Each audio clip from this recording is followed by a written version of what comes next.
Hey you, welcome to Selfish Me. I'm Cam, a business psychologist and a proud late bloomer who finally stopped living by everyone else's rules. And this is your space to pause, reconnect, and build a life that feels true to you. Because putting yourself first isn't selfish, it's powerful.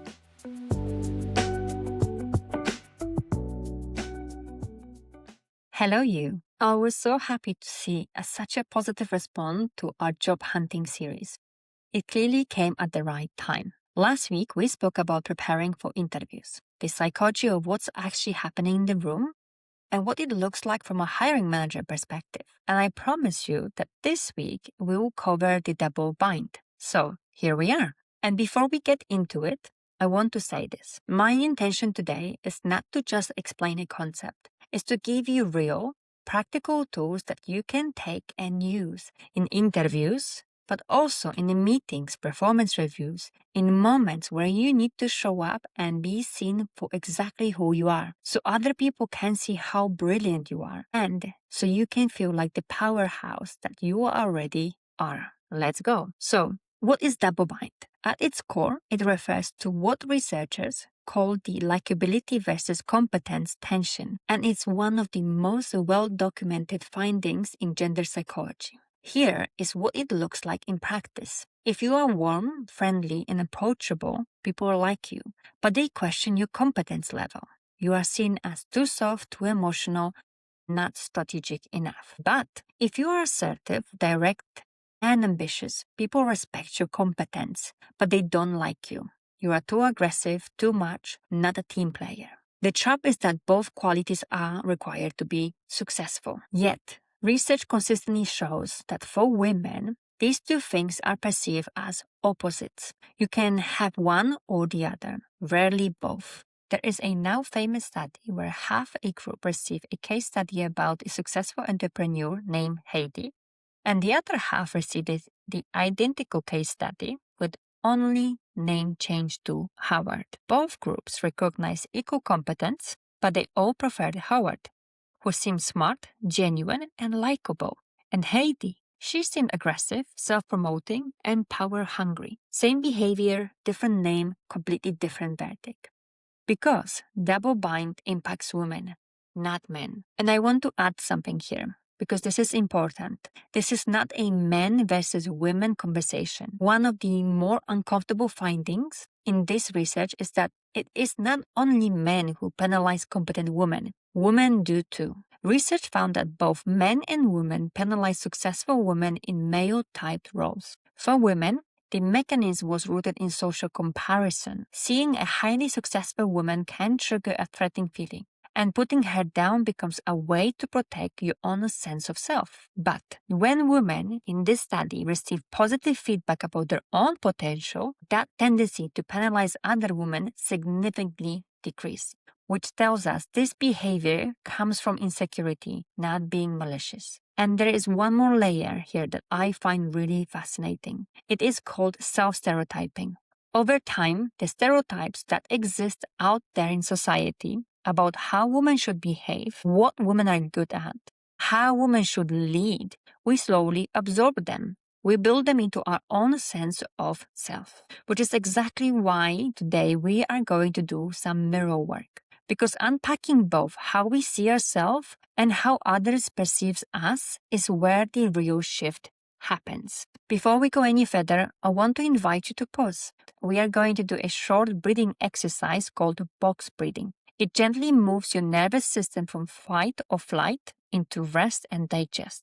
And I'm including it today because it is part of your interview toolkit. Remember last week when we talked about reframing I am nervous to I am excited? That is what you tell your brain. This breathing exercise does the same thing for your body. It tells your body that you are safe, that you are not under threat. Now, imagine a box, and each wall represents one part of the breathing exercise. And we spend 4 seconds on each wall. Okay, are we ready? Inhale for 4, 3, 2, 1. Hold for 4, 3, 2, 1. Exhale for 4, 3, 2, 1. And hold on empty for 4, 3, 2, 1. Well done. A few rounds of that and your body will thank you and you will be moving into rest and digest nervous system. Now, I have 3 questions for you. There are no right answers. Just notice and see how you feel with that. Question number 1. When you think about how you show up at work, how would you describe yourself? Question number 2. What is one thing you are afraid people think about you at work, even if they would never say it out loud? Question number 3. And if you could choose exactly how people describe you after a meeting, what would you want them to say? Take a moment, see what comes to surface. No judgment, just acknowledgement. Those questions can bring a lot, maybe more than you expected. You might be feeling clarity, a sense of, yes, I know exactly what I'm afraid of, and I have never said it out loud before, or maybe discomfort because you have been pushing down for a while. Whatever surface is valid and it's yours. So it's worth sitting with it. Now, for as long as I can remember, I was always told that I'm very direct. And honestly, I am still not 100% sure how much of that is about being a woman and about the cultural difference between growing up in Poland and living in the UK. So for me, a big part of this journey was learning to find a balance. To still be direct, but in a way that felt kind, both to others and myself. And now, my biggest fear was always to come across as emotional. I want to be seen as the logical, pragmatic person that I am, even though I have emotions, just like every other human on the planet. But I had seen what happened when women showed emotions at work, when they were upset, frustrated, or angry, and it rarely reflected well on them. And I will be honest with you, that is one of the reasons why I did not want to become a manager for a long time, because everyone has an opinion on how you lead, and the kind of feedback feels far more personal, and leadership has been male-dominated area, which adds its own complexity to it. Now, I am telling you this because how you see yourself and what you are afraid of being seen as can hold you back. And you deserve to know so you can decide if you want to move forward and how you want to move forward. Now, you have probably heard this statistic. Men apply for jobs when they meet 60% of the criteria, women only when they meet close to 100%.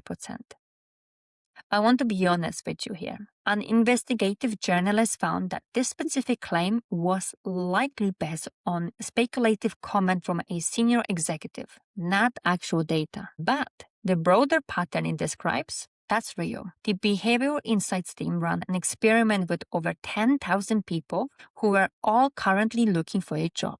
They found that when reading the exact same job advert, similarly qualified men thought they met the requirements to a greater extent than women. Research constantly shows that men are more likely to overestimate their abilities in a stereotypically masculine context. And now, from my own experience of supporting women across different industries, when they are either preparing for a promotion or a new role, they almost always start with the list of the things they have not done yet. They start their calculation from a minus. And when you start there, of course you do not feel great about yourself. The truth is, when you are going for a new position, there should be space for growth and new skills. So, if you only go for roles where you have already done everything, how you will ever grow? And just because you have not done something yet does not mean you do not have the skills to get there. That is what transferable skills are.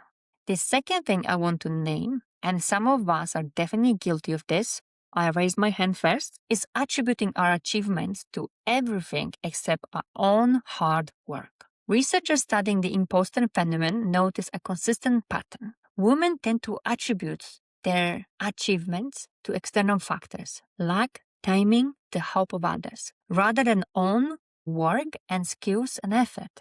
This misattribution meant they carried a persistent fear of being found out, of not really deserving what they have achieved. And this one hits home. It really does for me. And let me tell you why.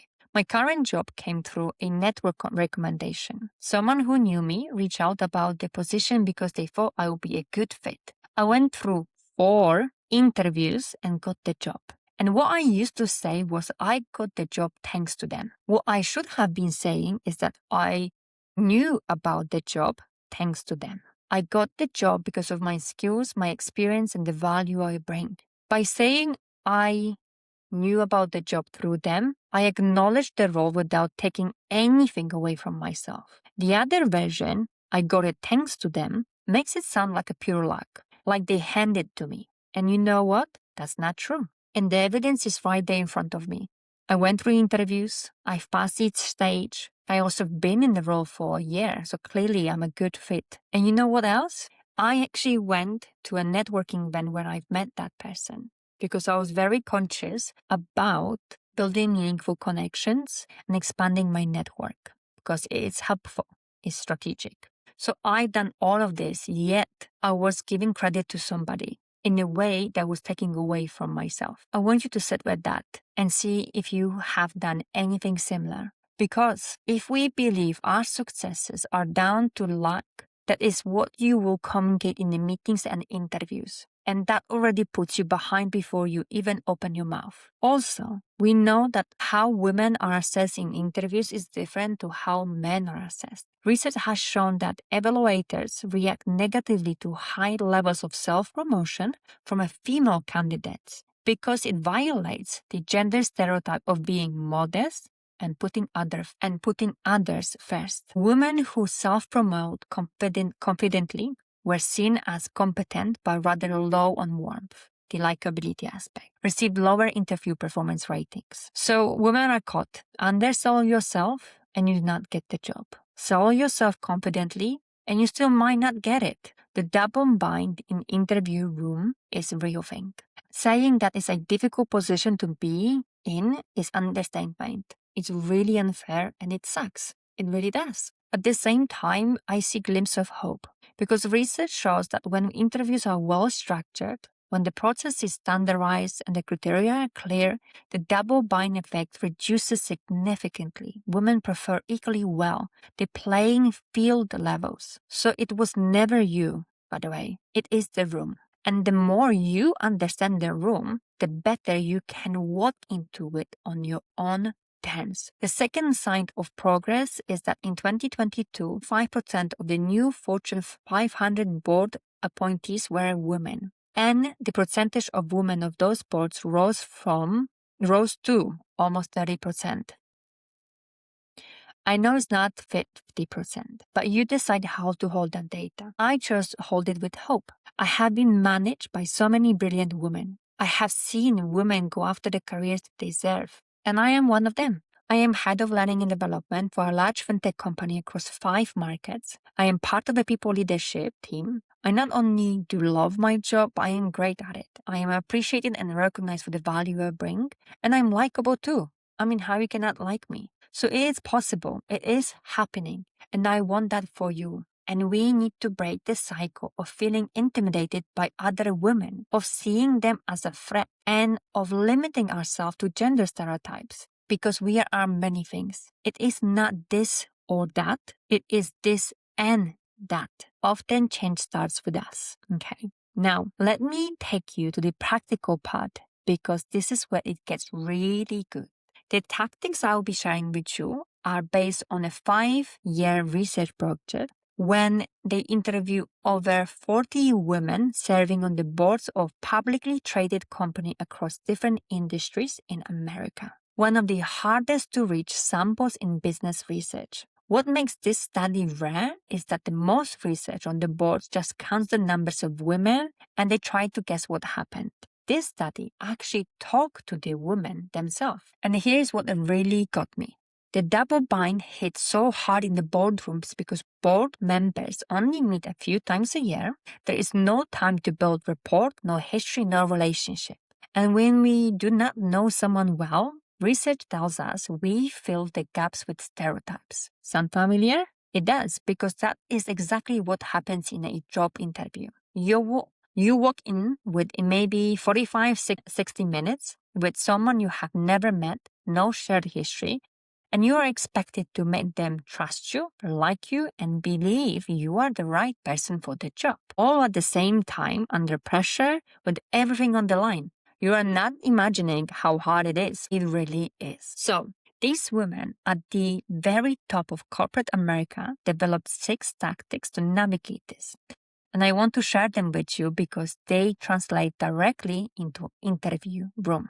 These 6 tactics are split into 3 categories: warm-based, competence-based, and dual tactics. All right, let's start. Warm-based tactics are used to signal approachability, letting you introduce a perspective or build connection without appearing threatening. And that include asking. What the research found, posing questions rather than making statements lets a woman introduce a perspective. In an interview, asking means asking thoughtful questions, and the best ones are not invented on the spot. They came from the research you did before you walked in. Look at the competency recent news, their values, their challenges, all the stuff that we talked about it in the previous episode, and bring that back. You can say, in my last conversation, your colleague mentioned X. I have been thinking about that since, and I would love to hear your perspective. This shows you were listening in your previous interview, that you think between conversation, not just journeying them. And this is a really nice one, especially if there's a lot of stages and you want to show at each stage that you've learned, you've adapted, and you applied. The second tactic for this category is connecting. What the research found, building relational bridges with other board members, drawing on shared experience, or acknowledging others' points before making their own. In an interview, connecting means finding a moment of genuine human connection early. If the interviewer mentions a challenge that the team has been going through, acknowledge before jumping to your own experience. That sounds like it has been a really tough period. Genuinely, well done for getting your team through that. I have been through restructuring myself, so I would love to hear more about how you approached it. Acknowledging the reality first, then connecting to yours. That combination is so much more powerful than simply saying you have done something similar. It makes the interviewer feel seen, and people remember the candidates who make them feel that way. Connection can also come from the research you have done beforehand. If you've read something they wrote or noticed something about the company's recent work, use it. Like, I noticed the company recently did X. I would love to hear more about what is behind that. This is not flattery. This is preparation, and it lands very differently. Next, we have the competence-based tactics used to signal authority and expertise, letting you demonstrate what you know and what you have done. First tactic is asserting. What the research found, directly stating an opinion or position without softening. Interview room, asserting means saying directly, not what we achieved, but I led this and it delivered X. But, and this is important, this is not about erasing your team. The goal is to show that you can lead and that you can bring people with you. So you might say, I led this project and brought together a cross-functional team to deliver it, and the results were X. That one sentence shows you took ownership and that you know how to work with people. You are not choosing between I and we. You are showing that I makes the we possible. Qualifying is the second tactic under this category. What the research found, backing up a point with external research, data, or credential to preempt being dismissed. In the interview room, qualifying means backing yourself up with evidence, numbers, outcomes. Like, I know the space well. In my last role, I managed a team of 15 across 3 markets and increased sales by 20%. Evidence is not arrogance. Evidence is just the truth with proof. And here is something worth remembering. Women are statistically more likely to undersell themselves in the interviews. Qualifying is the antidote to that. It is not boasting, it is being precise about your own value. The final category is dual tactics. It's used to signal both warmth and competence at the same time. The most sophisticated of the 6 because they do both at once. So we're going to spend a little bit more time over here. The first tactic is waiting. What the research found, strategically timing when to speak, holding back until the right moment to maximize impact without appearing aggressive. The boardroom women who used this tactic understood that not every gap in a conversation needs to be filled, and that choosing your moment with precision is what commands the most attention when you do speak. In the interview room, Waiting is one of those tactics that sounds simple until you are actually sitting in the room. And then it takes real discipline. Here is what it looks like in practice. When there are multiple interviews and not everyone has spoken, waiting means not directing everything at the same person who is speaking. Watch who has not contributed yet. Notice who has been quiet and bring them in and say, I would love to hear your perspective on that too. What that looks like in your department. I just want to understand if this is a consistent challenge across company. That one sentence shows self-awareness, generosity, and confidence all at once. When you have just answered a question, waiting means resisting the urge to keep talking after you have made your point. This is one of the most common interview mistakes, and it is so understandable. Silence feels uncomfortable, and feeling it feels safer. But many candidates talk themselves out of a strong answer by adding to it when they should have stopped. Say what you need to say, then stop. When the interviewer is still formulating the question, waiting means not jumping in before they have finished. Let them get there, because if you answer before the question is complete, you might answer a completely different question to the one they were actually asking. And on a related note, waiting also means giving yourself permission to pause before you answer. You do not have to fill every silence straight away. If you ask a tough question, it is completely fine to say, that is a great question. Give me a moment to think about this properly. The person who pauses is the person who seems in control. Silence is not a weakness. Final one is redirecting, and this one is my favorite one. What research found? Steering the conversation back to a point that was overlooked or talked over, framing the way that credits others while recentering your own contribution, it is never reactive. It is always purposeful. In the interview room, this tactic translates beautifully, and it works slightly different depending on whether you are in one-to-one or a panel interview. In a one-to-one, redirecting can be as simple as bringing back to a point that got lost in the flow of the conversation. If you have said something earlier that did not quite land, or the interviewer moved past before you had finished making your case, you are completely entitled to bring it back. I want to return to something I mentioned earlier, because I think it connects directly to what you are asking me now. That's not pushy, that is someone who knows the value of what they are saying. But here is where it gets really interesting, and this is especially true in the panel interviews. Redirecting is not just about bringing back to your own points. It is about actively listening to what each person in the room has said and weaving into your own answer. This is one of the most underused techniques in the panel interviews and one of the most impressive when it's done well. Here is what it looks like in practice. One of the panel members, let's call her Hannah, mentioned earlier in the interview that the team has been struggling with retention in a particular part of the business. Later, you are asked about your approach to leadership. Instead of giving a generic answer, you redirect towards what Hannah said. Hannah, you've mentioned the challenges around retention in the factory. Taking that in consideration, the approach I would take is X because, and you give your answer. Let that land for a second. You have just done 3 things at once. You have shown that you are genuinely listening, not just waiting for your turn to speak. You have made a human connection with someone in the room by using their names and referring to their specific concern. And you have demonstrated that you do not give rehearsed answer. You think in the context. You respond to what is actually in front of you. This is not just good interview technique. This is the boardroom tactic the research identified, crediting others while you're recentering to your own contribution. You are not making it about you, and yet somehow it becomes entirely about you. That is the elegance of redirecting. Now you have these 6 tactics, and they came from women at the very top of corporate America. Women who had already broken through the glass ceiling and were still navigating this. I would bet that some of these are not new to you.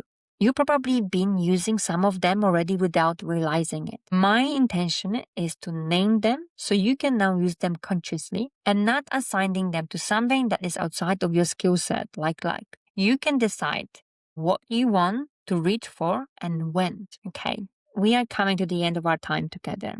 These tactics will help you elevate how you communicate and you come across in the way you intend to. Next week, we have another episode that focuses on job hunting series through a different lenses. I'm not going to tell you just yet what is it, but let me tell you, it is a very different lens that also impacts women. Okay, until next week. Bye.